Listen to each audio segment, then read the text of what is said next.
pues entre los dos vamos a mostrar un caso que pretende ser integrativo de un paciente con diabetes y que involucra la salud mental, tanto el área de psicología como el área de psiquiatría. Entonces, el orden de aparición va a ser primero yo como ponente y posteriormente el psicólogo. Bienvenidos, gracias por conectarse. Saben que tienen preguntas abiertas, entonces con confianza y sobre la marcha las iremos respondiendo, ¿de acuerdo? Bueno, pues vamos a empezar.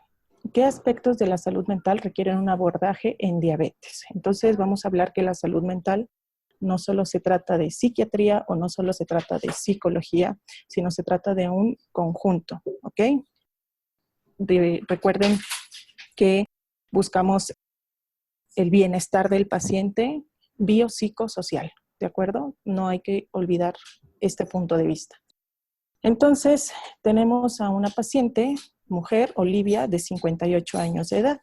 Ella padece diabetes desde hace 4 años, se encuentra controlada con una hemoglobina glucosilada de 6.2% y a su control llega con una glucosa en ayuno de 93 miligramos sobre decilitro. Ella acude trimestralmente a su consulta de seguimiento de diabetes con su médico, ¿ok? Pero pues en una consulta de seguimiento, paciente, el médico tratante observa que triste, incrementó su peso 4 kilogramos desde la última consulta.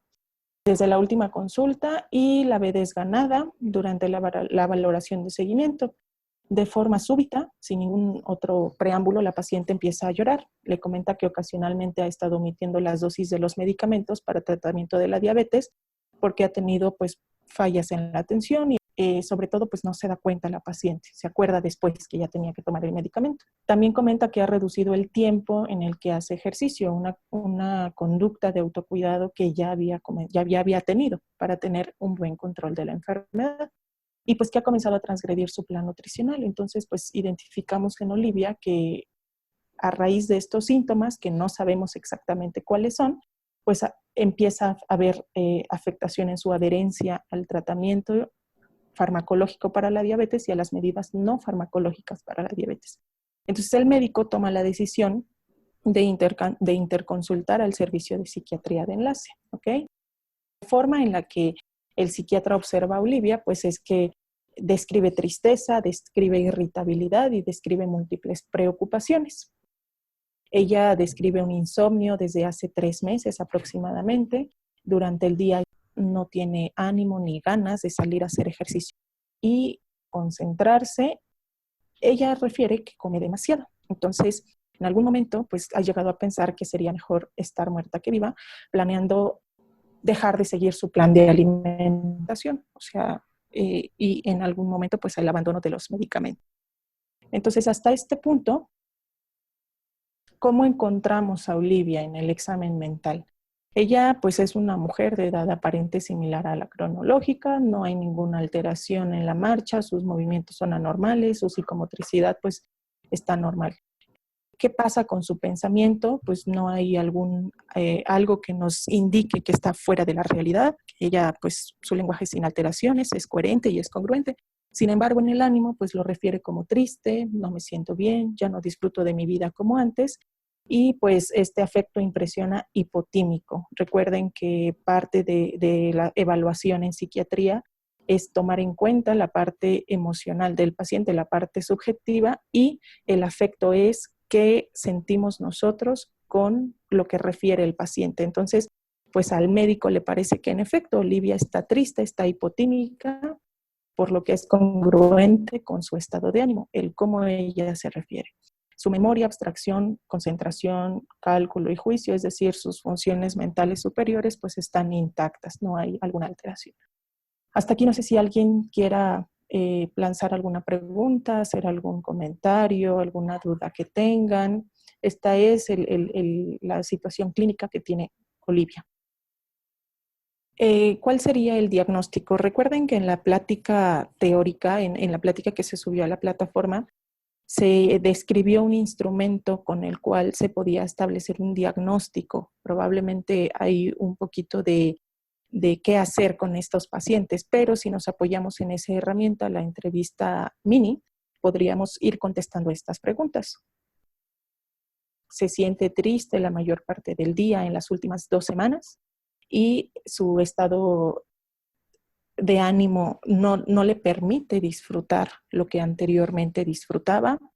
Se acompaña de irritabilidad, se acompaña de labilidad, se acompaña de minusvalía.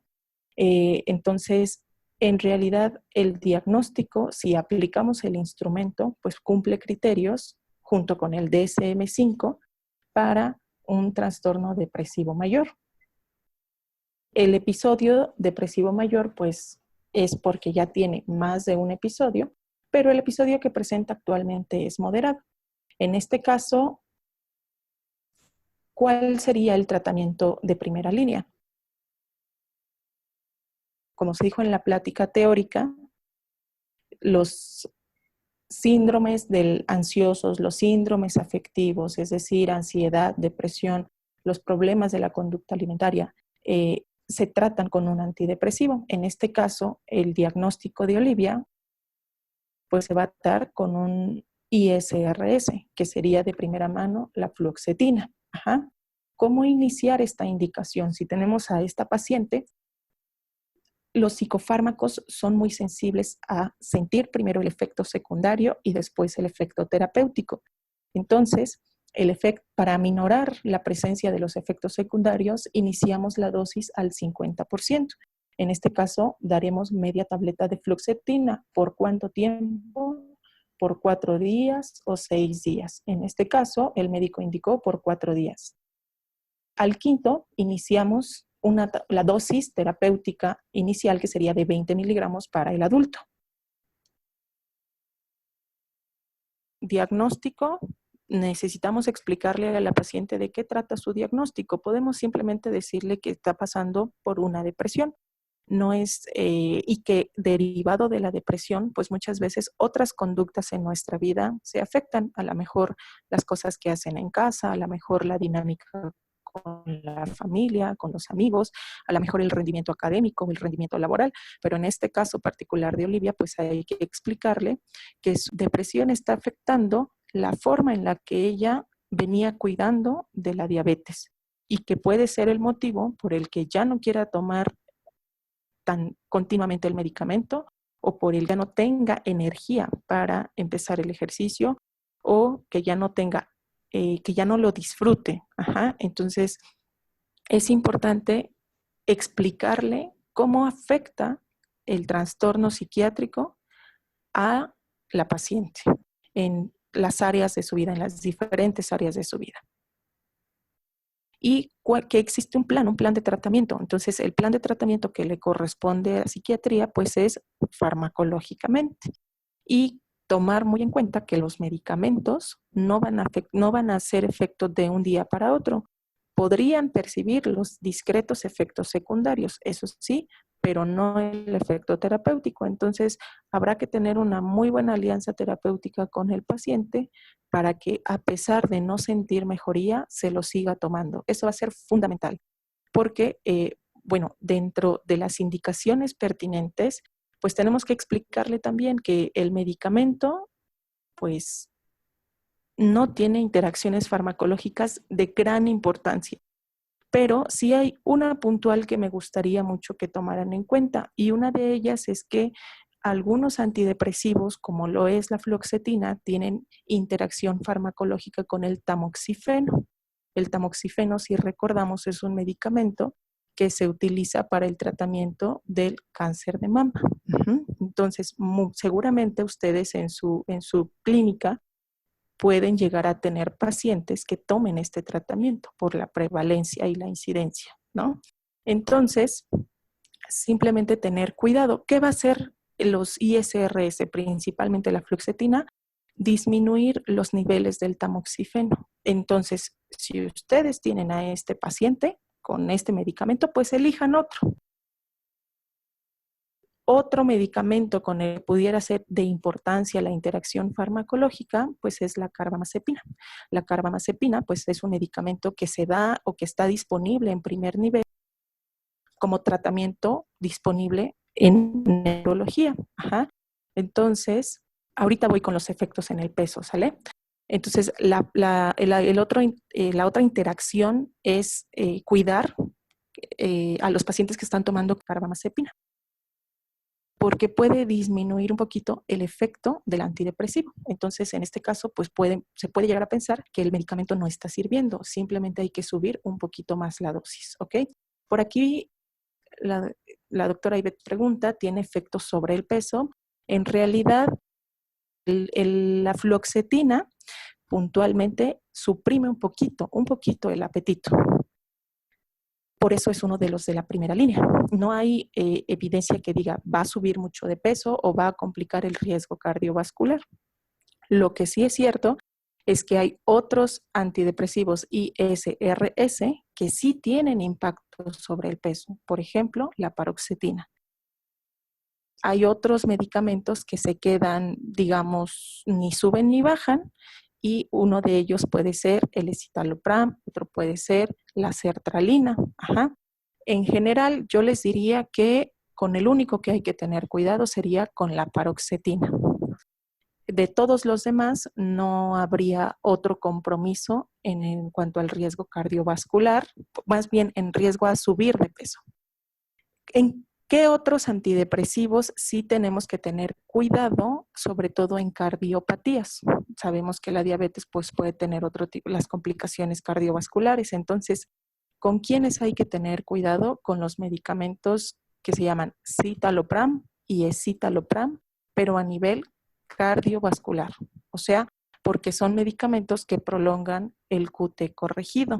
Si es un paciente cardiópata, entonces mejor evitar este tipo de antidepresivos para un uso seguro. Hay quien en realidad no se ve afectado, pero teóricamente habría que tener un poquito más de vigilancia con estos dos en pacientes con alguna cardiopatía. Modificaciones en los niveles de glucosa por los antidepresivos, en realidad no hay esta asociación, digamos. Ajá, sería más bien con el peso, y con el que más hay que tener cuidado sería con la paroxetina. Entonces, por eso utilizamos muy frecuentemente tanto la sertralina como la fluoxetina. Otra interacción farmacológica importante, fluoxetina, pacientes que presenten más diarrea. Esa sería otra puntual. Bueno, también hay que comentar que los antidepresivos no son controlados, no es un medicamento que requiera receta, no es un medicamento que les van a pedir los datos de la IFE, es un medicamento que de los centros de primer nivel cuentan con ellos, por lo menos la fluoxetina y la sertralina. Los antidepresivos no son medicamentos que generan adicción, y esto es muy importante comentárselos a sus pacientes para desestigmatizarlos, para evitar prejuicios y para erradicar etiquetas, porque pues, la comorbilidad de la diabetes con los trastornos psiquiátricos es relativamente alta. La depresión se asocia más o menos a un 14%. Entonces, en un 14%, perdón. Entonces, pues ayudar a comentarle al paciente que no genera adicción va a ayudar a la adherencia, que no tenga miedo, que se lo tome todos los días, que no piense que va a depender toda la vida de este medicamento. Pero lo que sí es cierto es que el medicamento tiene que ser largo. Ajá, ahorita vamos a ver cómo van a ser las siguientes indicaciones. O sea, no es de semanas, sino es de más de 6 meses. Eso sí es importante aclararlo al paciente para que pueda tomar en cuenta que será un tratamiento largo. El periodo promedio van a ser 10 meses, pero por mínimo tienen que ser 6. ¿Cuáles serían los efectos colaterales? Ya los tocamos un poquito sobre el peso, sobre el riesgo cardiovascular, sobre interacciones con otros medicamentos. Per se, los antidepresivos, pues es común los primeros 15 días la somnolencia, y todo efecto secundario tiene que ir de más a menos. Es decir, a lo mejor al inicio pues se siente pesado el paciente, o le duele un poquito la cabeza, o presentó náuseas matutinas, pero en realidad al cabo de 15 días o 3 semanas esto tiene que disminuir. Si no disminuye, si los efectos secundarios persisten o se hacen más intensos, esa es una indicación para cambio de antidepresivo, ¿ok? Pero no es cierto que anule totalmente la libido o que el paciente no pueda llegar al orgasmo. Entonces será importante comentarles a los pacientes que simplemente va a retrasar un poco estas fases, pero no las va a quitar. Los síntomas generalmente desaparecen a las 6 semanas de tomarlo, como ya les venía explicando. Tiene que ir de más, de sentirlos más, a ya no sentir. Si el paciente continúa, pues hay que cambiar el tratamiento. ¿Cuándo va a ser la siguiente vez que hay que citar a Olivia para supervisar el tratamiento farmacológico que se inició? Se da el seguimiento a las 6 semanas de haberlo iniciado, aproximadamente un mes y medio después, y vemos aquí en el caso clínico que Olivia presenta una reducción significativa del 90% en mejoría de los síntomas. Este 90% es importante porque si el paciente reduce menos del 50%, entonces estamos hablando de que el paciente no está respondiendo al tratamiento farmacológico y habríamos que aumentar la dosis. Las dosis se van aumentando de forma paulatina. En este caso, si Olivia no hubiera respondido a esta dosis, aumentaríamos a 30 o incluso hasta 40 miligramos, ¿ok? Olivia comenta que ha tomado el medicamento de forma regular todos los días y que ha normalizado su adherencia a los medicamentos para controlar la diabetes. Ella comenta que ya realiza de forma regular el ejercicio porque mejoró su hedonismo, ¿ok? Entonces ella llegó con anedonia, por eso ya no disfrutaba, por eso ya no quería. Ella llegó con anergia, por eso ya no tenía energía. Y esto después del tratamiento pues empieza a remitir. Por lo que pues ya retoma sus medidas no farmacológicas que ya estaba implementando. Pero tenemos un tema con Olivia que no ha conseguido retomar totalmente su plan nutricional. Explora en psiquiatría el tema de si come por alguna emoción y parece ser que no, que tiene un conflicto emocional de fondo. Entonces, pues se le informa a Olivia que farmacológicamente se encuentra controlada, que iniciará la fase de mantenimiento de su tratamiento, pero que se le enviará a psicología para mejorar las estrategias de adherencia. ¿A qué?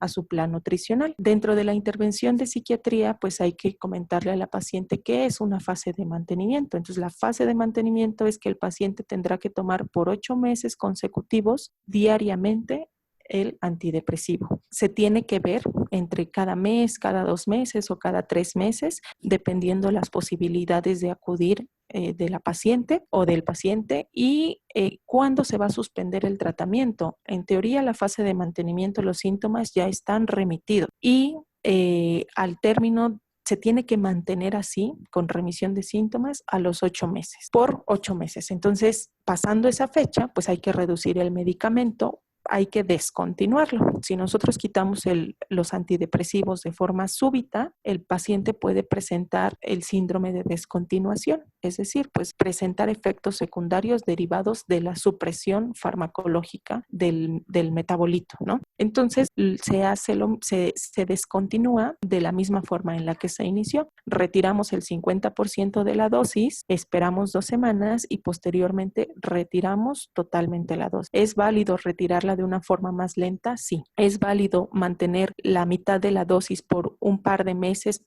para que la paciente o el paciente pueda acostumbrarse todavía más a esta disminución de dosis? Sí. En realidad no es que estrictamente en 2 semanas se tenga que suspender. Es como un estándar, pero esto puede ser flexible de acuerdo a cómo el paciente esté respondiendo a la descontinuación, ¿ok? Y entonces, pues llega a la consulta de psicología. Hola, ¿qué tal? Muy buenas tardes. Bueno, pues muy buenas tardes. Mi nombre es Rodrigo Arismendi y pues como ya comentaba mi compañera la doctora Alcántara, la consulta de psicología como psiquiatría, pues ambas nos complementamos. Nos vamos a enfocar en esta ocasión, en este mismo caso, el caso de Olivia, en el cual, pues como ya lo comentó mi compañera, ya es una paciente que pues ya estaba estable desde el punto de vista farmacológico. Lo que pasó con ella, pues es que justo, si ustedes se dan cuenta, pues hay algunos quizá como datos, ¿no? Que necesitábamos extraer todavía un poquito más a profundidad, eh, por lo que, pues bueno, vimos, ¿no? Haciendo también una entrevista, recordarán en la plática, ¿no? Que que damos también algunas series de preguntas para ir conociendo al paciente y qué es lo que encontramos en Olivia. Pues lo que vimos, ¿no? De las cosas, porque seguramente se preguntaron, ¿no? Pues por qué se deprimió, qué fue, ¿no? ¿Cuáles fueron también de esas razones por las cuales se deprimieron? Encontramos que hay un temor de Olivia, la paciente, ¿no? Por quedarse sola, ya que pues uno de sus hijos contrajo matrimonio y pues también vemos que ella por sí sola no se siente capaz de poder llevar el autocuidado en diabetes. Entonces, y dado a que sí, un poco en esta convivencia con su hijo, pero también que el hijo pues le hacía la comida, ¿no? Le hacía gran parte de sus comidas y pues también era quien le hacía la medición de glucosa.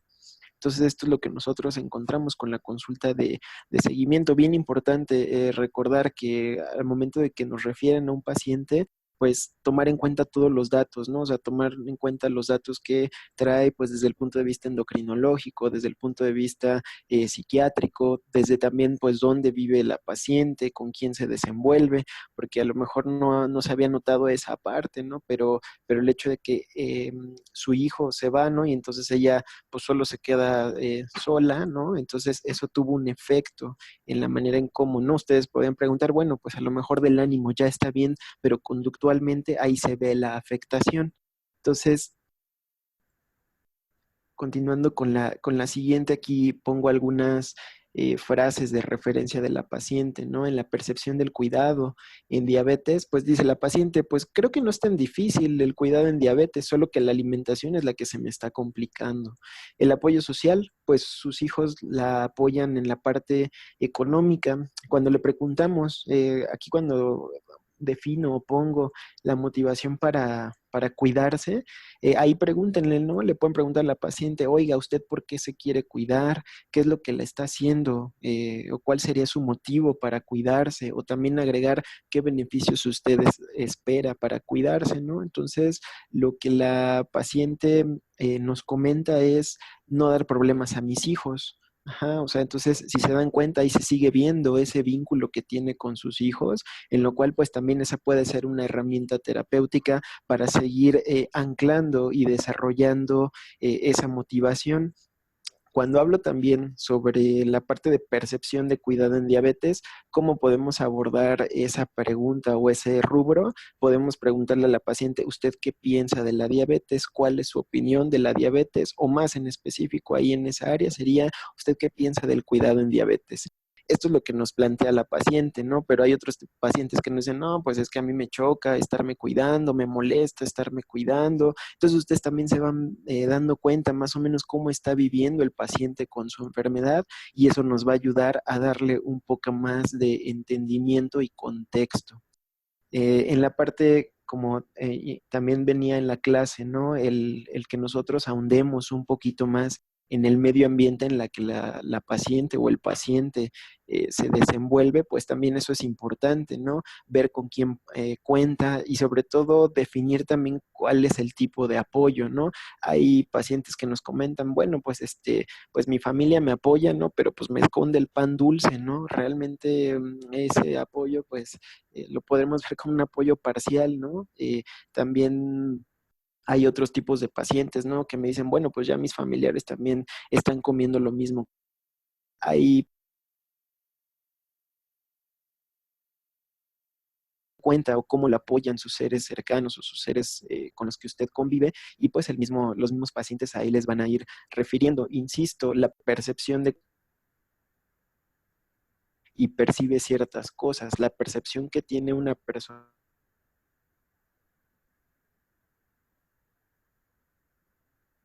apoyo social. Hay pacientes que piensan que el apoyo es que los estén regañando, ¿no? Que los estén correteando para que se cuiden. Habrá que ahondar un poquito más también en por qué quizá la familia pues está en esa persecución de la paciente.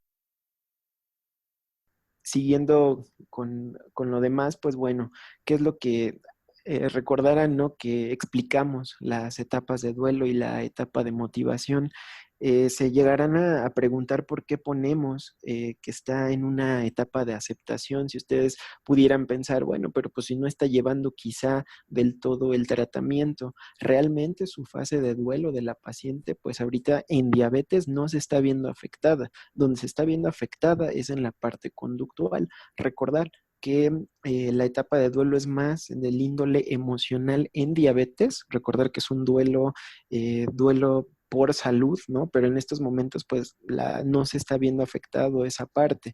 Como ya comentaba también mi compañera, ya está estable en la parte emocional, pero la alimentación es donde nos está ahí como dando un poquito de dificultad, y por eso también definimos ahí la etapa de motivación como preparación. Es decir, sí está haciendo algunas cosas, pero le falta todavía, digamos, pulir ciertos detalles. Igual como les presentaba ahí en la clase, ¿no? En la parte de preparación es, sí, reforzar estos cambios que está haciendo la paciente, que es sobre todo pues el tratamiento farmacológico, ¿no? El tratamiento que ella ya logró también aceptar, la toma del psicofármaco y asimismo pues sus demás medicamentos en diabetes. Reforzar también que ya retomó, ¿no? Reforzar es decir, pues muy bien, qué bueno que lo está logrando, o sea, motivar a la paciente para que lo que ya está haciendo no lo deje de hacer. Entonces, también con la parte del ejercicio, pues no estamos teniendo problemas, como describimos en el caso. Entonces, donde nos vamos a enfocar a pulir esa adherencia o ese autocuidado en la paciente, pues es en la parte de la alimentación, ¿no? Entonces aquí ponemos, ¿no? Pues favorecer el establecimiento de horarios, es decir, valdría la pena también si les da un poquito de tiempo, dependiendo en la consulta que les dé, pues sí, el tiempo para abordar esa parte, pues es ver, ¿no? A veces si no tenemos claros como los horarios, y eso no solo es en la alimentación, sino pues en general nuestro día a día, si no tenemos bien cuáles son los horarios establecidos, difícilmente los vamos a llevar a cabo. Entonces, si la paciente lo que le está costando trabajo es que ella pues ella no se cocinaba, ella casi prácticamente no se servía su alimento, de entrada pues hay que empezar a ver de dónde va a abastecer su alimentación, ¿no? Entonces, preguntar qué tiene cerca ahí, si tiene algún, no sé, supermercado, quizá algún mercado, algo en donde ella pues también se le facilite. Recordar, esto se llama control de estímulos. El control de estímulos es que entre más cercano y más factible o más alcanzable para la paciente sea no sé, en este caso el alimento, pues va a ser más fácil o nos va a ayudar a que lo pueda hacer. ¿Sí? Una vez que ya tenemos, digamos, esta materia prima que es el alimento, pues bueno, ¿cómo lo va a preparar? Ahí también necesitamos el horario, ¿no? Que la paciente pues defina qué horario puede hacer. Sobre todo también ahí preguntar en qué momento del día le favorece, o si quizá a lo mejor diario, pues no sé si ella pueda cocinar, pero también preguntar o hacer ver qué estrategias serían para ella más viable, que ella pueda preparar también ese alimento. Y pues bueno, la otra es que ya una vez preparado, una vez comprado, pues también que ya pues lo lleve a cabo, y sobre todo que sea pues alimentos que no afecten en su adherencia al tratamiento.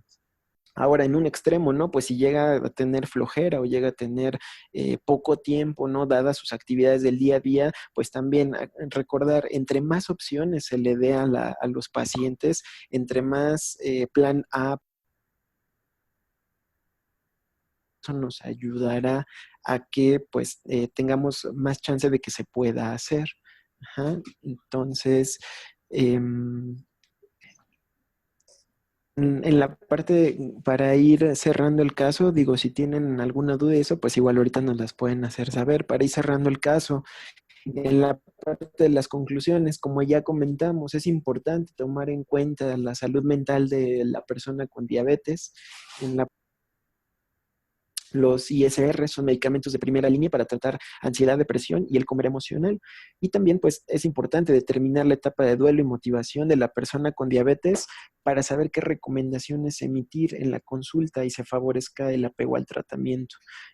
Como comentábamos, pues esto también es tomar en cuenta todas las esferas en la cual, ya decía mi compañera, lo biológico, lo zoológico y lo social, y recordar que pues el hecho de que a lo mejor un paciente esté descontrolado, a veces va más allá de su voluntad, a veces va más allá del que el paciente pues le esté echando ganas.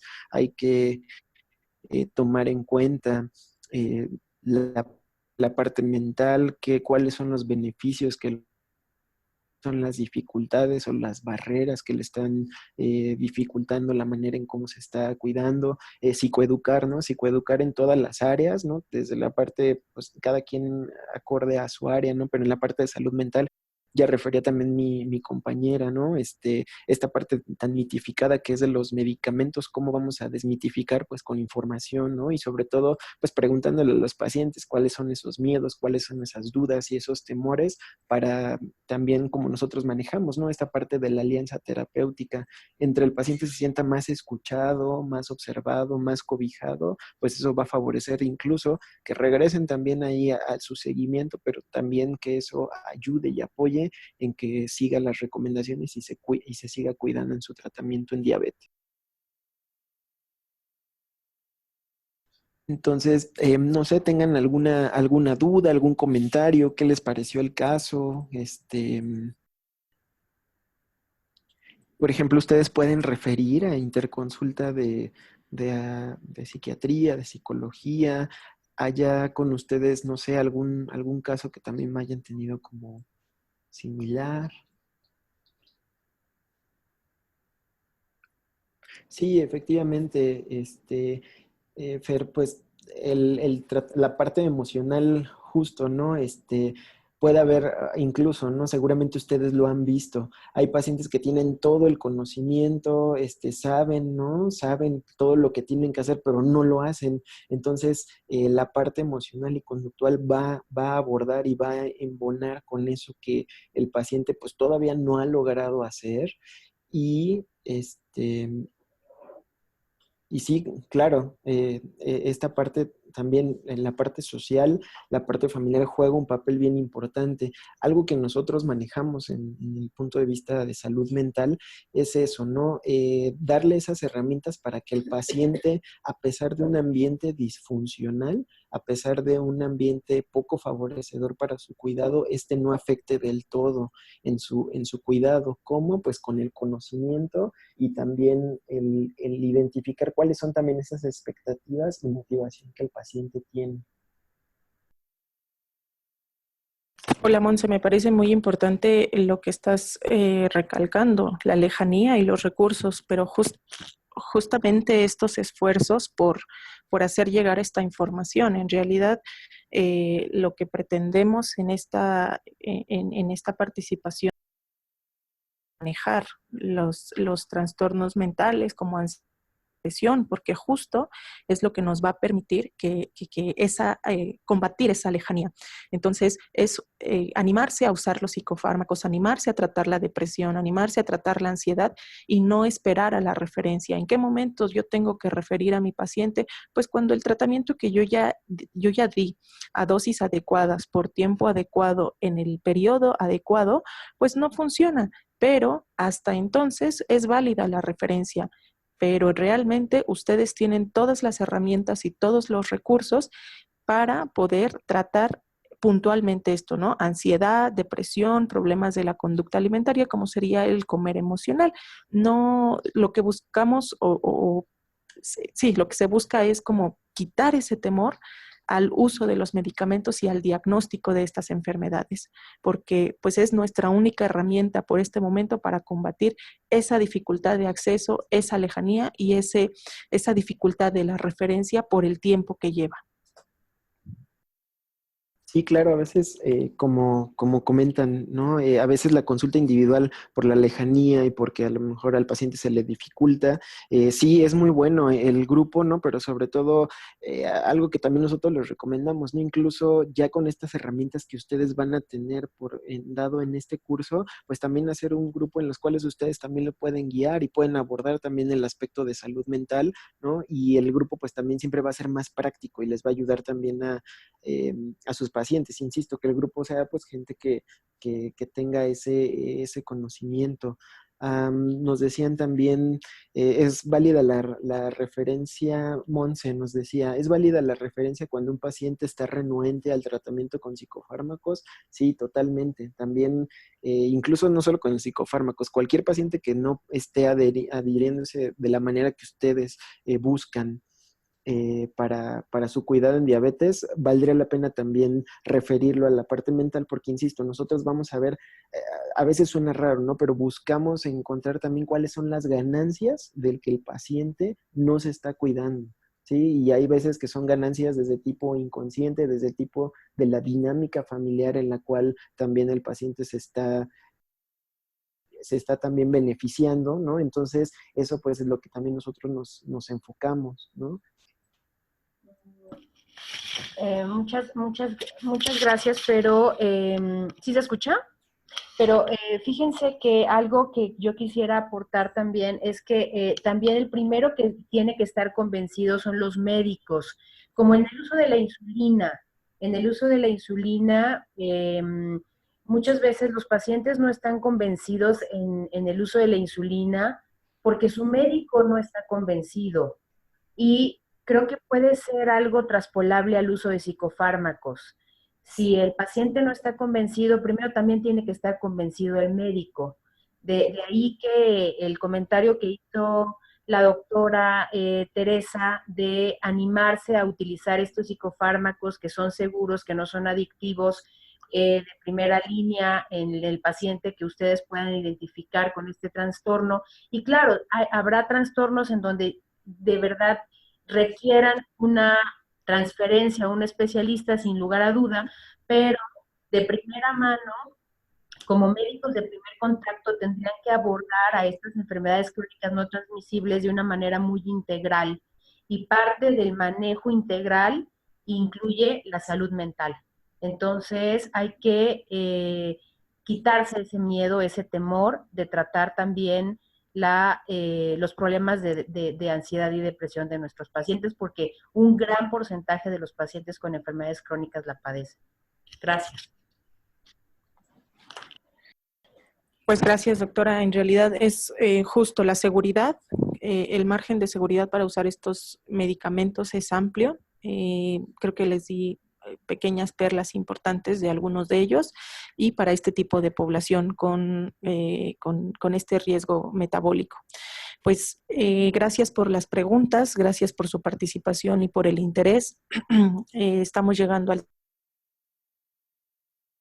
quisiera lanzar alguna conclusión, alguna duda. De todas formas, va a estar abierta en el aula virtual, en la plataforma, pues más preguntas que podemos seguir respondiendo mediante esta plataforma para que se animen, para que si se acuerdan de un caso, si se acuerdan de algún tema en particular o algo que les venga a la mente, pues con todo gusto vamos a estar al pendiente para estarlo resolviendo y pues que se haga una retroalimentación mucho más fortalecida, porque es lo que queremos, fortalecer esta atención. Pues sigue igual siguiendo en la parte del cierre. Igual vamos a estar muy al pendiente si tienen alguna duda, algún comentario. También se vale plantear algún caso que ustedes tengan complejo, ¿no? Nosotros vamos a estar al pendiente para resolverlo. E igual, ¿no? Ya comentaba también la doctora Ivette, todo esto unirlo, ¿no? Entre más integral, pues es mucho mejor. Recordar la parte educativa, ¿no? En la manera en cómo estamos emitiendo las instrucciones a nuestro paciente. Recuerden, menos es más. Entre información más breve, más sencilla y más clara va a ser más beneficiada para el paciente. Recordar y también tomar en cuenta cómo está viviendo el paciente su enfermedad para que también podamos entender ciertas resistencias a la misma. Y pues bueno, agradecemos a todos sus preguntas, su interacción por estar aquí en línea también con nosotros. Y pues bueno, nos seguimos quedando a sus órdenes. Muchas gracias.